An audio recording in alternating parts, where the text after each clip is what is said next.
You are tapped in with Caden. Hey, it feels good to be able to record. You know, I've been busy, holiday season, plus boxing news has been slow. But I thought I'd tap in with you real quick and just talk about a few things. Like Turki Alalshikh buying Michael Benson's Twitter account. Now, a lot of people were saying Michael Benson was able to cash in from just copy and pasting other people's tweets and theories about what would happen within the sport of boxing. But at the end of the day, he did, in fact, cash out. So we're going to look at some of my favorite memes and things that I saw regarding Michael Benson selling his Twitter account to Turki Alalshikh, which is now a Ring magazine. Turki Alalshikh purchased Ring magazine from Oscar De La Hoya, and now he purchased one of the most popular Twitter accounts that covers boxing in Michael Benson.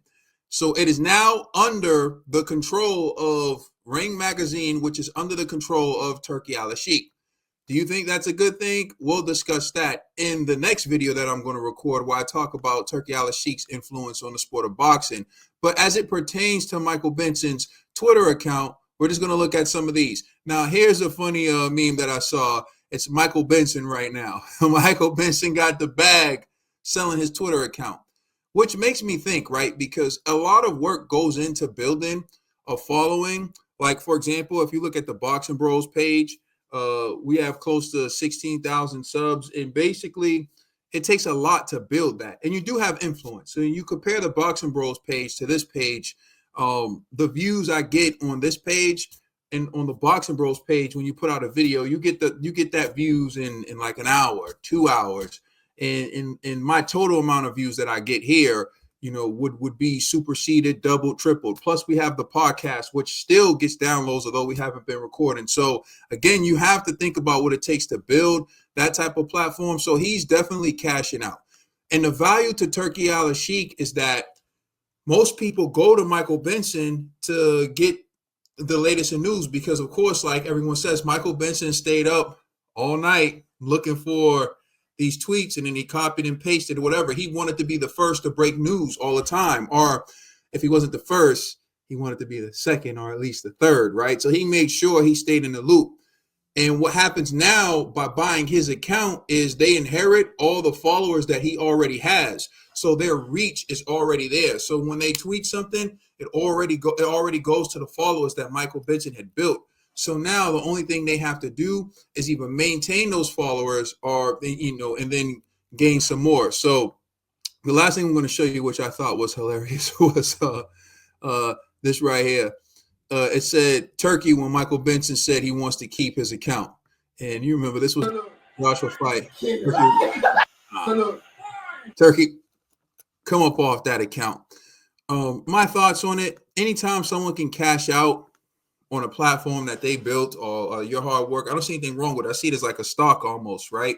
If you could build your show to become popular enough that someone wants to pick it up, like Pat McAfee, for example, who was dominating on YouTube, killing it on YouTube, but of course, mainstream ESPN, the advantage they have is they can offer you money that it'll take you a long time to make on, say, YouTube or on social media. So when they offer Pat McAfee contracts and over 100 million, you can't just turn away and say, well, yeah, I'm going to stay on YouTube, because YouTube is indefinite. It's uncertain. You never know. You can't guarantee that you're always going to be in, or people are always going to watch your videos or do whatever. So with Michael Benson, it was like, okay, he can keep control of his account, but Turki Alalshikh is offering him money, and plus there's no guarantee that Turki wouldn't just find someone, you know, who's knowledgeable about the sport of boxing and pay them and give them the resources they need to supersede Michael Benson. So if you're Michael Benson,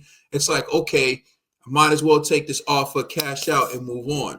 Now, again, this puts another resource into the hands of Turki Alalshikh, because you think of Ring Magazine, right, which has been a staple in the boxing community for years. And Ring Magazine is serious. Ring Magazine even has its own belt, the Ring Magazine belt, which was purchased by Oscar De La Hoya, ran by Oscar De La Hoya. Now that's under the control of Turki Alalshikh. And so now he takes another resource, which is arguably the most popular boxing Twitter page out there, X page out there, and now that's under control of Turki Alalshikh. Now, some people may see that as an issue because he's accumulating all these resources. So once you have all these resources, you can spin the narrative and you can control certain things. And a lot of people don't have trust for legacy media, for mainstream media anymore. That's what's given rise to YouTubers such as myself, where people come and they see like we deliver it raw, and then they watch it and they're like, yeah, these people are more aligned with what I'm saying. What I used to hate back in the day was when I would watch a fight and I'm like, yo, this was a robbery. But Twitter didn't exist, and there weren't other platforms I can go to immediately see. Everyone saw it like me. This is a robbery, right? So now you sit there questioning yourself, and all you had was legacy media back in the days where they're telling you why you're wrong or why you shouldn't believe your lying eyes and how you should see it this way or whatever. And they try to sway you. But as I got older, I was able to see the BS, but I think it's easier for people to see through the BS now when you go on social media and you can see everyone else is saying they saw the fight the same way you did, right?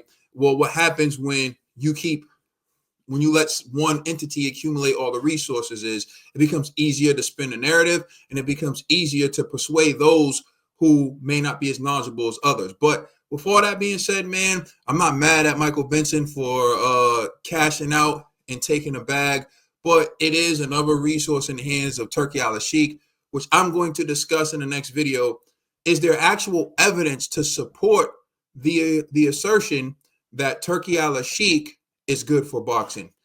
Thank you for watching this video. Like, share, subscribe. It's Caden. I'm out. Peace.